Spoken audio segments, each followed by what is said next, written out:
Не паничете и сокрите се на сигурно место за време на земјотрес. Се советите како да постапите за време на ваква природна непогода, кои представниците на Дирекцијата за заштита и спасување им ги кажуваат на учениците во рамки на нивната кампања. Како превенција препорачуваат и да се проверат потенцијалните опасности.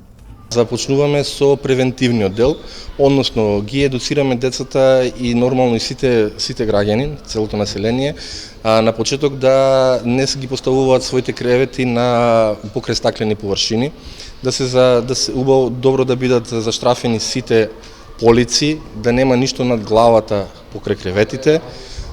Истото тоа го кажуваме и во школите, односно во училиштата. Со што потоа им пренесуваме за време на земјотрес да не се дига паника.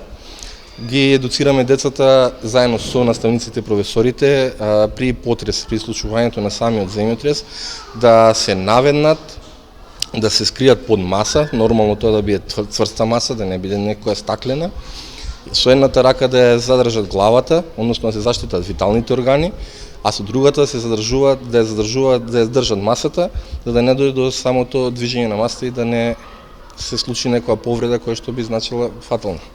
Ако некој се најде заробен по турнатини, не смее да дига паника, туку да удира по цевка или ѕид за да го пронајдат спасувачите. Не смее да вика, односно бидејќи може да дојде до опасност од прашина, голтање на прашина, со што најдобриот начин за да може да се заштитите да има некој метален предмет и да ги види кај има најблиску цевки, за да може да удира по тие цевки, за да може спасувачите да ги пронајдат и да ги излечат живи.